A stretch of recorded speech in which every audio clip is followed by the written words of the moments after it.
Salut les explorateurs de l'au-delà. Ici Boîte Magique, et aujourd'hui, on ne cherche pas des trésors scintillants. Non non non. On va là où les pharaons bougonnent encore un peu.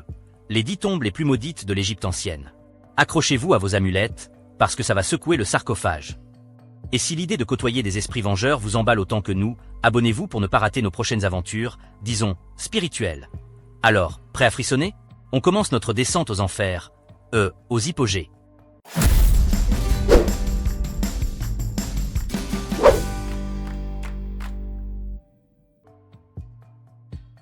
Numéro 10, Amnema, malédiction aquatique et infernale.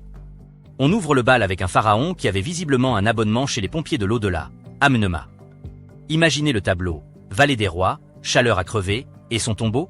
Une piscine égyptienne antique, version malédiction. On parle d'une inondation qui a lessivé ses espoirs d'éternité tranquille, le pauvre. Les textes racontent que l'eau n'était que le début, promis juré, craché, le feu devait suivre. Genre, après la noyade, le barbecue. Sympa l'ambiance. Pas d'héritier pour pleurer sa dépouille, juste des eaux qui flottent et une malédiction gravée, histoire de bien faire passer le message. Ne me cherchez pas, ou vous allez finir comme moi. Si vous pensiez que l'eau et le feu, c'était une combinaison originale pour une malédiction, attendez la suite. Numéro 9, Cheikh Abd el-Qurna, la colère des oubliés.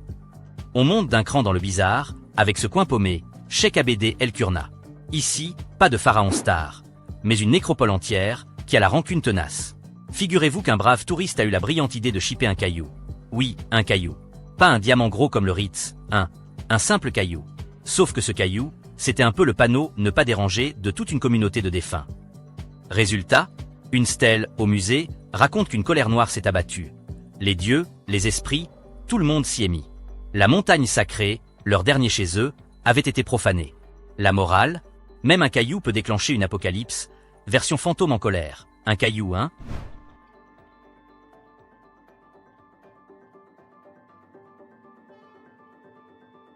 Numéro 8, Kantika, l'oiseau de malheur. On passe à un volatile, qui porte la poisse. Envolez-vous avec nous vers Saqqara, où un certain Kantika avait une drôle de façon de dire bienvenue. Kantika, juge de son état, avait installé son mastaba, et une malédiction avec. Le détail qui tue? Une mort violente, genre le cou tordu, comme celui d'un poulet charmant. Les hiéroglyphes, super colorés, parce que même les malédictions ont droit à leur touche artistique, prévenaient intrusion égale, impureté égale, punition divine. En gros, si t'es pas invité, reste dehors. Sinon, tu risques de finir avec la tête à l'envers. C'est le concept.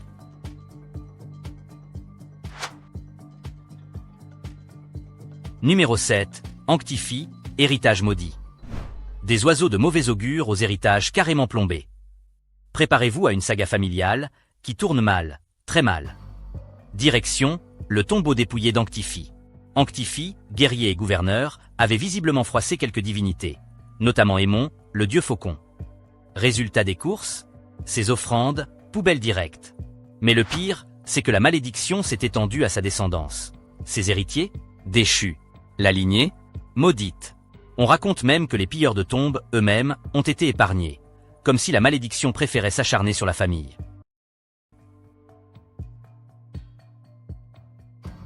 Numéro 6, Harouf, le jugement d'Osiris. Des familles maudites aux jugements divins implacables. On monte en grade avec Harouf, un explorateur et gouverneur, qui va passer un sale quart d'heure face au grand patron. Imaginez la scène, Harouf, homme de pouvoir, se retrouve face à Osiris, le boss final du jugement dernier égyptien. Un oiseau sauvage, symbole d'une emprise mystérieuse, plane au-dessus de son histoire. On est à l'époque des pyramides, l'ère où les dieux ne rigolaient pas. La malédiction? Le jugement d'Osiris est implacable, et ceux qui osent le défier en paient le prix. Leurs âmes sont condamnées à errer sans repos, et leurs vies sont marquées par le malheur et la désolation.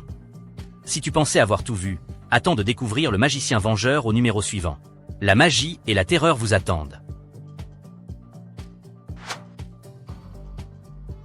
Numéro 5, Inti, le magicien vengeur. Attention, on entre dans le domaine du paranormal, avec Inti, un prêtre qui n'aimait pas qu'on squatte chez lui. Saqqara, encore, mais cette fois, c'est ambiance maison hantée. Inti, prêtre et magicien, avait blindé son tombeau de sorts. Le concept? Si tu touches à sa propriété, tu le paies, cash. On parle de rétribution matérielle, de peur panique, de fantômes qui font claquer les portes. Inti n'était pas du genre à laisser traîner ses factures impayées, même après sa mort. Sa connaissance des arcanes, sa magie protectrice, un vrai système d'alarme anti-pilleurs, version sorcier égyptien. Numéro 4. Sanmu, l'amant de la reine. Des magiciens en colère aux histoires d'alcôve, qui tournent au vinaigre. Prépare-toi à plonger dans les intrigues de la cour royale avec Sanmu, l'amant présumé de la reine Hatshepsut. Les secrets et les mystères de leur relation sont encore plus fascinants que les malédictions qui les entourent. Proche d'Hatshepsut. Oui, la reine, celle qui portait la barbe postiche et tout le tralala. Sanmu était bien plus qu'un simple conseiller. Les rumeurs de l'époque parlaient de liaisons secrètes, de pouvoir et de séduction. Imagine les couloirs du palais, où chaque murmure pouvait sceller un destin. La malédiction qui pèse sur Sanmu est sans appel. Sa vie terrestre n'existera pas. Effacement total, comme si sa présence sur Terre n'avait jamais eu lieu. Sa tombe, intacte et mystérieuse, ajoute une couche supplémentaire à l'énigme. Avait-il vraiment franchi la ligne avec la reine? Les murs du palais ont des oreilles, et les malédictions ont des effets secondaires qui perdurent au-delà de la mort. Numéro 3. Ésiré, le juge et le jugé. Des histoires de cœur qui finissent mal au règlement de compte post-mortem. À Saqqara, un noble dépravé, Ésiré, homme de haut rang, est au cœur d'un jugement divin. Abomination, copulation et actes impurs entourent Ésiré. Le jugement partagé est un destin lié, et le conseil du grand Dieu est un tribunal divin. Ceux qui osent pénétrer dans ce tombeau rapportent des visions cauchemardesques et des sensations de présence invisible. Le jugement de Ésiré est implacable, et ceux qui osent le défier en paient le prix. Leurs âmes sont condamnées à errer sans repos, et leurs vies sont marquées par le malheur et la désolation. Ésiré, visiblement, n'était pas le plus commode des voisins. Numéro 2. Sarampu Ier, la malédiction sanglante. Des jugements divins forcés aux malédictions carrément agressives. À Éléphantine, la forteresse du Sud, Sarampu Ier, puissant dirigeant, est au cœur d'une malédiction sanglante. Les offrandes sacrées sont des objets de convoitise, et le bras coupé, le cou tordu sont des supplices physiques. L'annihilation totale de la famille, des biens et de l'âme est une terreur incarnée. Feu, crocodile, serpent sont les éléments de cette malédiction, et le message agressif est une dissuasion ultime. Ceux qui osent pénétrer dans ce tombeau rapportent des visions cauchemardesques et des sensations de présence invisible. Le message est clair, net et précis. Touche à mes affaires, et tu vas le regretter, pour l'éternité. La malédiction de Sarampu Ier est implacable, et ceux qui osent le défient en paient le prix. Et enfin, le numéro 1, celui dont le nom seul fait frissonner les égyptologues en herbe. Toutankhamon et sa légendaire malédiction. 1922, Vallée des Rois. Howard Carter, l'archéologue le plus audacieux de son époque, découvre le tombeau intact de Toutankhamon, le pharaon ado qui fait encore parler de lui 3000 ans après sa mort. Mais attention, ça se gâte. Lord Carnarvon, le mécène de l'expédition, meurt mystérieusement. Un cobra dévore le canari de Carter. Coïncidence? Pas sûr. La légende de la malédiction est née, et elle est beaucoup plus excitante que l'explication scientifique. L'infection bactérienne est une explication rationnelle, certes.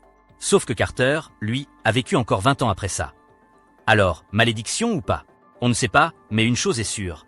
Toutankhamon, même mort, c'est comment faire le buzz. Avouez, ça fait quand même froid dans le dos, non? Et voilà, explorateur du macabre, notre top 10 des tombes les plus maudites de l'Égypte ancienne s'achève ici. Prêt pour une virée nocturne dans la vallée des rois?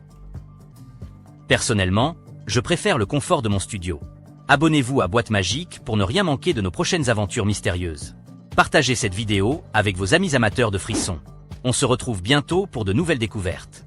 D'ici là, restez prudents et n'allez pas chatouiller les momies. À bientôt.